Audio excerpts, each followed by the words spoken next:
जय हिंद दोस्तों, आप सभी का स्वागत है एबीसी कोचिंग यूट्यूब चैनल में। आज की इस वीडियो में क्लास 11 सब्जेक्ट इकोनॉमिक्स के most important VBI objective question देखने वाले हैं, जो कि आपकी बोर्ड की परीक्षा के लिए काफ़ी इंपॉर्टेंट है। तो सभी छात्र अंत तक बने रहें और आप सभी छात्र इस वीडियो में बताए गए सभी क्वेश्चन व आंसर को अपने कॉपी में नोट कर लीजिए और परीक्षा से पहले इन सभी क्वेश्चन को अच्छे से रट लीजिएगा, क्योंकि इसी में से कई सारे क्वेश्चन जो है आपकी बोर्ड की परीक्षा में पूछे जाएंगे। और दोस्तों, आप इसी प्रकार की वीडियो आगे भी पाना चाहते हैं तो आप हमारे चैनल पर नए हैं तो चैनल को अभी के अभी सब्सक्राइब कर लें। साथ ही दोस्तों, बेल आइकन को प्रेस करके ऑल पर सेलेक्ट कर लें, ताकि इसी प्रकार की वीडियो की नोटिफिकेशन आप सबों को मिलती रहे। तो चलो दोस्तों, आगे क्वेश्चन की ओर चलते हैं। तो देखिए दोस्तों, सबसे पहला क्वेश्चन आप हमारे स्क्रीन पर देखें तो यहाँ पे दिया गया है कि सांख्यिकी शब्द का प्रयोग जो है किया जाता है। तो दोस्तों, सांख्यिकी शब्द का प्रयोग जो है वो एक वचन और बहुवचन दोनों में किया जाता है, इसलिए इसका आंसर क्या हो जाएगा? ऑप्शन सी हो जाएगा, ए और बी दोनों हो जाएगा। ठीक है। और दोस्तों, इससे रिलेटेड जो है कई सारे क्वेश्चन जो है आपकी बोर्ड की परीक्षा में जो है डायरेक्ट देखने को मिलेगा, इसलिए इसको अच्छे से जो है आप लोग तैयार कर लीजिएगा। ठीक है। चलिए अगला क्वेश्चन देखिए, यहाँ पे दूसरा नंबर क्वेश्चन दिया गया है कि सांख्यिकी का प्रयोग जो है किया जाता है। तो सांख्यिकी का जो प्रयोग है वो व्यवसायों द्वारा किया जाता है, वैज्ञानिकों के द्वारा भी किया जाता है, अर्थशास्त्रियों के द्वारा भी किया जाता है, इसलिए इसका सही आंसर होगा ऑप्शन नंबर डी, उपयुक्त सभी के द्वारा। ठीक है। इसको अच्छे से जो है आप कॉपी में नोट कर लीजिए। अगला क्वेश्चन यहाँ पे दिया गया है तीसरा नंबर कि कालमों और पंक्तियों के रूप आंकड़ों का क्रमबद्ध व्यवस्था को कहते हैं। तो दोस्तों, इस व्यवस्था को हम लोग कहते हैं सारणीयन। ऑप्शन नंबर ए इसका सही आंसर होगा। इसको अच्छे से आप लोग जो है याद रखेंगे। ठीक है। चलिए अगला क्वेश्चन चौथा नंबर दिया गया है कि यदि बहुलक 18 और माध्यिका 21 हो तो माध्यिका मान ज्ञात कीजिए। तो दोस्तों, माध्यिका फॉर्मूला आप लोगों को मैंने पहले भी बताया हुआ है, उसी फॉर्मूला से जो है आप लोग माध्य ज्ञात कीजिएगा। ठीक है। और माध्य मैंने पहले से निकाल के रखा हूं, तो इसका आंसर हो जाएगा ऑप्शन ए हो जाएगा 22.5, यानी कि 22.5 हो जाएगा। ठीक है। इसको अच्छे से आप लोग याद कर लें। अगला क्वेश्चन देखिए, यहाँ पे पांचवा नंबर दिया गया है कि सह संबंध गुणांक सदैव होता है। तो दोस्तों, इसका आंसर हो जाएगा -1 और +1 के बीच में होता है। ठीक है। तो ऑप्शन सी जो है इसका सही आंसर होगा। इसको अच्छे से आप लोग कॉपी में नोट कर लीजिए। अगला क्वेश्चन छठा नंबर दिया गया है कि बहुलक का वह मूल्य जिसकी आवृत्ति होती है, जिसकी आवृत्ति क्या होती है? अधिकतम होती है। तो ऑप्शन सी इसका सही आंसर होगा। ठीक है। अगला क्वेश्चन सातवां नंबर है कि समाचार पत्र द्वारा प्राप्त आंकड़ा है। तो प्राप्त आंकड़ा क्या है? वो है द्वितीयक आंकड़ा। तो ऑप्शन बी जो है इसका सही आंसर होगा। अगला क्वेश्चन यहाँ पे 8वां नंबर दिया गया है कि पदों का विचरण का माप कहा जाता है। तो उसको हम लोग कहते हैं अपकिरण। ठीक है। तो ऑप्शन नंबर जो है सी सही आंसर होगा, अपकिरण। इसको अच्छे से जो है आप कॉपी में नोट कर लीजिए। और दोस्तों, जितने भी क्वेश्चन मैं आप लोगों को बता रहा हूं, मैं गारंटी के साथ कहता हूं कि इससे कई सारे क्वेश्चन और जितने भी वीडियो मैं आप लोगों को दे रहा हूं, अगर आप पूरी वीडियो को आप लोग अच्छे से देख लेते हैं और सभी सब्जेक्ट की जो है तैयारी आप बेहतर से बेहतर कर लेते हैं और सिर्फ हमारे चैनल से आप पढ़े हुए हैं, तो मैं गारंटी के साथ कहता हूं कि इस बार भी आप अपनी बोर्ड की परीक्षा में 90% प्लस जो है नंबर जो है आपका आएगा। ये मेरी गारंटी है, क्योंकि मैंने कई वर्षों से लगातार जो है मैं जो है 2013 से ही आप लोगों को पढ़ा रहा हूं और 2013 से लेकर आज तक का एक्सपीरियंस मेरा कहता है कि आप लोगों का बोर्ड की परीक्षा में इस बार भी 90% जो है मार्क्स आने वाले हैं। बशर्ते आपको मेहनत करनी होगी। मैं जिस तरीके से आप लोगों को पढ़ा रहा हूँ, बता रहा हूँ, क्वेश्चन इंपॉर्टेंट क्वेश्चन दे रहा हूँ, उन सभी को आप लोगों को अच्छे से तैयार कर लेना है, रिपीट कर लेना है, रिविजन कर लेना है। ठीक है। चलिए अगला क्वेश्चन देखिए, तो यहाँ पे 9 नंबर क्वेश्चन दिया गया है कि प्रोफेसर पीसी महालानोबिस कौन है? तो दोस्तों, यह जो है वो अर्थशास्त्री है। ठीक है। तो ऑप्शन नंबर ए जो है इसका सही आंसर होगा।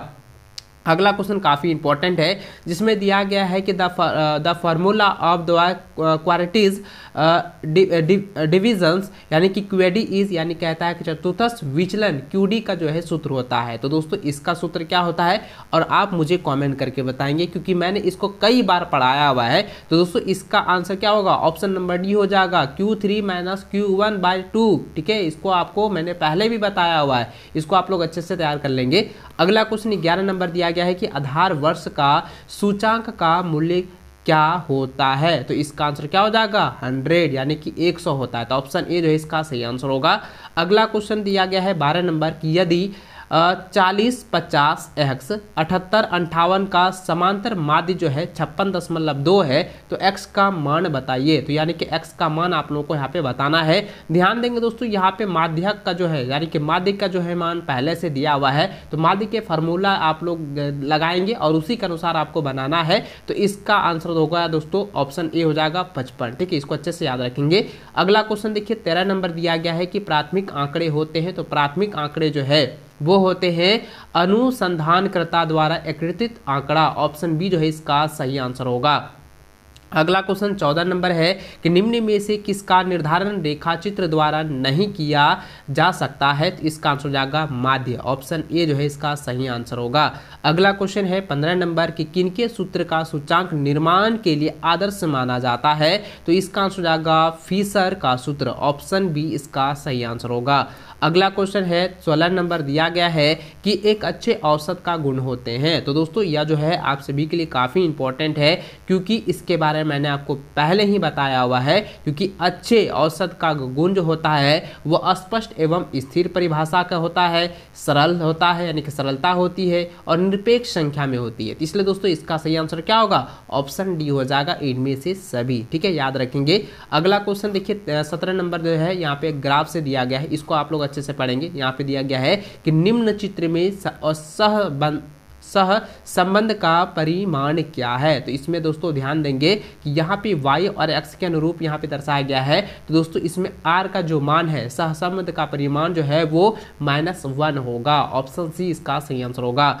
अगला क्वेश्चन 18 नंबर दिया गया है कि विस्तारण का गुणांक सूत्र क्या होता है, तो विस्तारण का गुणांक सूत्र होता है L - S बटा L प्लस S। तो ऑप्शन नंबर सी जो है इसका सही आंसर होगा। अगला क्वेश्चन देखिए 19 नंबर दिया गया है कि प्रमाण विचलन का सूत्र होता है, तो प्रमाण विचलन का फॉर्मूला होता है √σ(dx²/n)। ऑप्शन जो है डी इसका सही आंसर होगा। अगला क्वेश्चन 20 नंबर है कि किसने कहा कि अर्थशास्त्र धन का विज्ञान है, तो इसका आंसर क्या हो जाएगा, एडम स्मिथ हो जाएगा। ऑप्शन सी इसका सही आंसर होगा। इन सभी क्वेश्चन में से कई सारे ऐसे क्वेश्चन हैं जो कि पहले भी पूछे गए हैं और इस बार भी आने के पूरे चांस है, 100% पूछे जाएंगे। इसलिए दोस्तों मैं आप लोगों से बार बार कहता हूं, क्योंकि आप मेरे छोटे भाई बहन हैं, इसलिए मैं बार बार आप लोगों को कहता हूं कि इस बार भी अगर आपको 90% अंक लाने हैं तो आपको जो है अच्छे से अच्छी तैयारी करनी होगी। क्योंकि मैंने देखा है कि मैं तो वीडियो बना के आप लोगों को मेहनत करके दे देता हूं, लेकिन आप देखते नहीं हैं, आप अच्छे से तैयारी नहीं करते हैं। इसलिए मैं आप लोगों को कहूँगा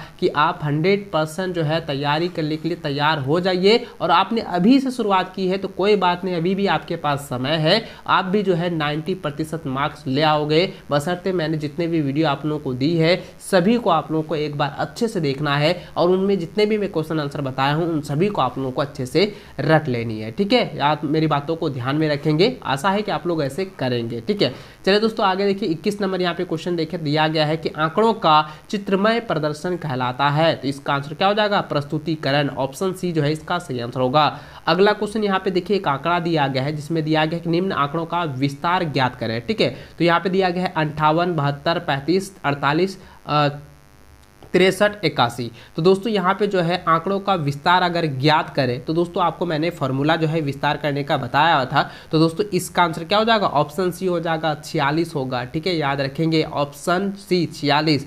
ये जो है काफ़ी इंपॉर्टेंट है और इससे रिलेटेड आप लोग नॉमरिकल बना लीजिएगा जो 22 नंबर क्वेश्चन है। ठीक है, इनसे रिलेटेड क्वेश्चन 100% एग्जाम में देंगे। ठीक है, अगला क्वेश्चन देखिए 23 नंबर यहाँ पे दिया गया है कि किस वृत्त चार्ट के केंद्र पर कुल कोण होता है, तो इसका आंसर क्या हो जाएगा, 360 डिग्री। ऑप्शन ए सही आंसर होगा। अगला क्वेश्चन है कि आयत चित्र है, तो आयत चित्र क्या है, यह एक दोस्तों द्विमुखी आरेख है। ठीक है, तो ऑप्शन नंबर जो है 20 का सही आंसर होगा, द्विमुखी आरेख। ठीक है, याद रखेंगे। अगला क्वेश्चन 35 नंबर दिया गया है कि यहाँ पे देखिए एक माध्यिका का यहाँ पे कहता ज्ञात करने के लिए, जिसमें दिया गया कि निम्न आंकड़ों से जो है माध्यिका ज्ञात कीजिए। ठीक है, 90 100 110 120 130 140 150 160 और 170 तक। ठीक है, याद रखेंगे 90 से लेकर इसके क्रम संख्या में कितना है, 10 की वृद्धि यहाँ पे की गई है, यानी कि L की जो मान है वो 10 है। और दोस्तों आपको ज्ञात करनी है कि इसका जो है CF एफ, ठीक है, इसको आप ज्ञात कर लेंगे। तो यहाँ पे आपको बताया था मैंने पहले भी कि सी एफ और एफ क्या होता है, और इसी के फॉर्मूले से आप लोगों को माध्यिका भी ज्ञात करनी है।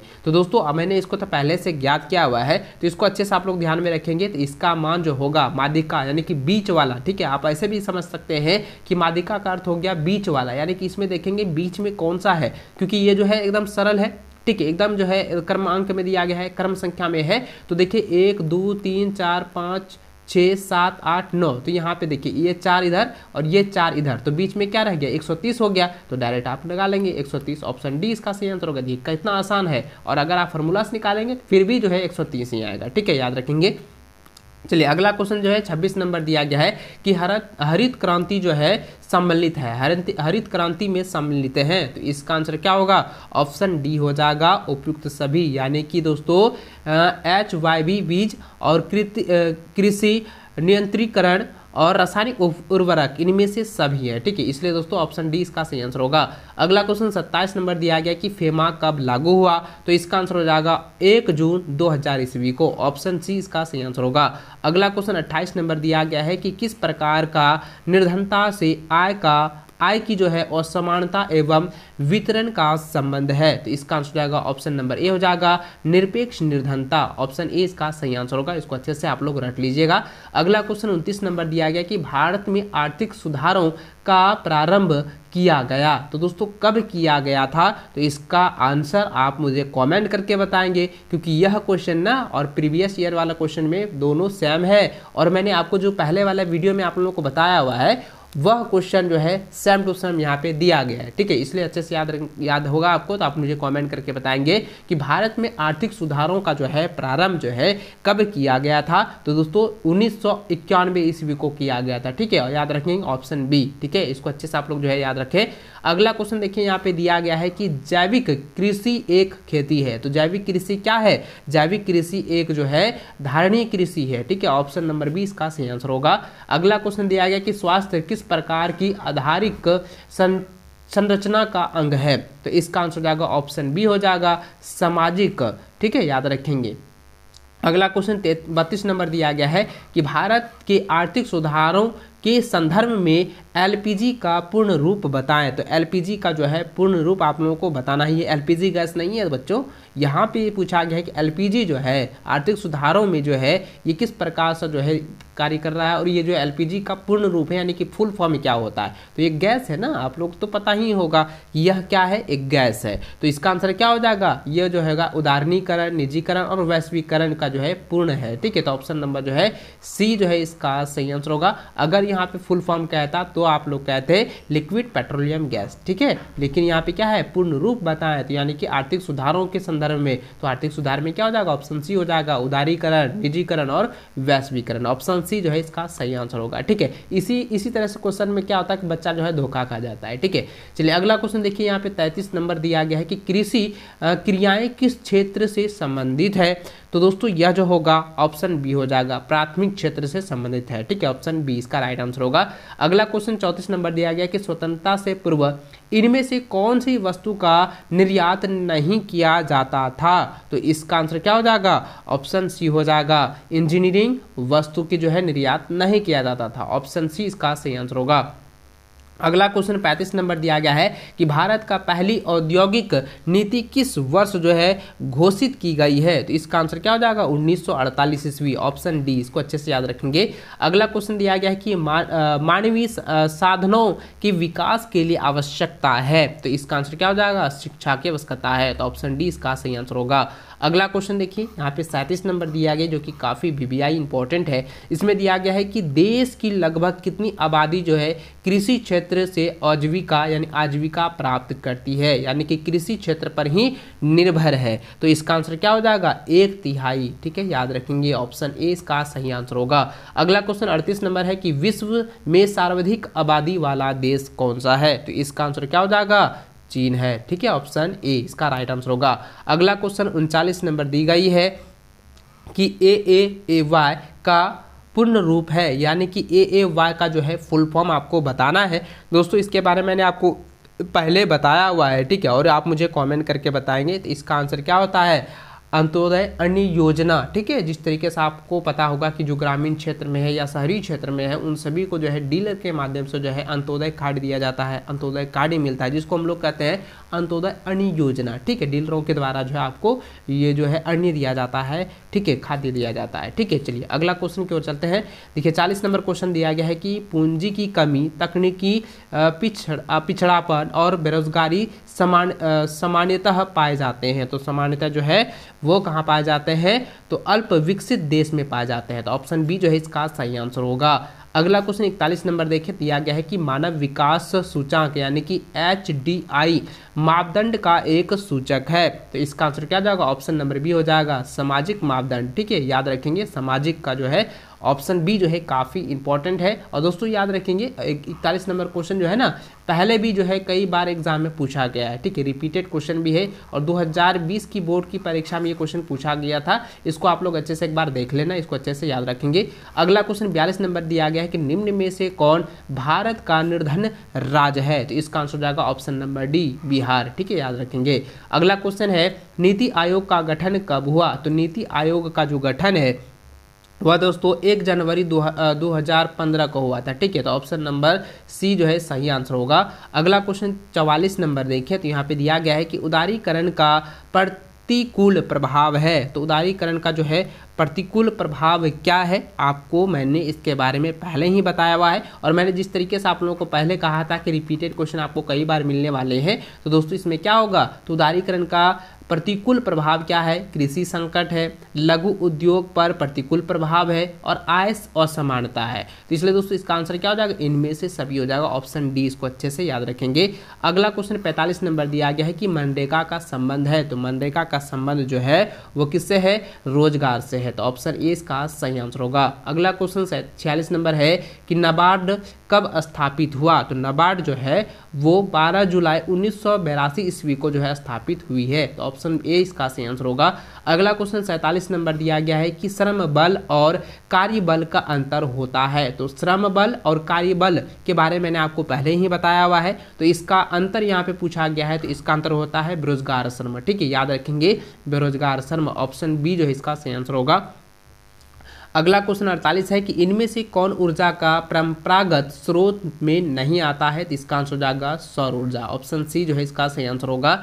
अगला क्वेश्चन 49 नंबर है, 49 नंबर है, यहाँ पे दिया गया है कि चिपको आंदोलन का शुरुआत किसने की है। तो इसका आंसर हो जाएगा सुंदरलाल बहुगुणा, ऑप्शन ए इसका सही आंसर होगा। अगला क्वेश्चन है कि पाकिस्तान की अर्थव्यवस्था है। तो पाकिस्तान की अर्थव्यवस्था जो है मिस्रीम है, ठीक है, ऑप्शन ए इसका सही आंसर होगा। दोस्तों इस वीडियो में जो है क्लास 11th इकोनॉमिक्स के मैंने आपको जो है 50 क्वेश्चन बताए हैं। अगर आप 50 में से 50 क्वेश्चन आप अच्छे से रट लेते हैं तो इससे कई सारे क्वेश्चन लगभग जो है आपका दोस्तों 75% सवाल जो है इसी से जो है पूछे जाएंगे। इनको अच्छे से आप लोग तैयार कर लेना और जितने भी मैं आप लोगों को वीडियो दिया हूँ उन सभी को आप लोग अच्छे से जो है देख लेना, अच्छे से आप लोग पढ़ लीजिएगा। इसको जो है आप प्लेलिस्ट एक बार चेक कर लेंगे, ठीक है। आप लोग दोस्तों एक बार प्लेलिस्ट जो है चेक कर लीजिएगा, उसमें से सभी सब्जेक्ट का जो है वीडियो आप लोगों को मिल जाएगा। उन लोगों को आप लोग अच्छे से तैयार कर लेना है, क्योंकि इस बार भी आपको बोर्ड की परीक्षा में 90% प्लस जो है अंक आप लोगों को लाना है, ठीक है। तो चलो दोस्तों इस वीडियो में बस इतना ही, मिलते हैं नेक्स्ट वीडियो में, तब तक जय हिंद,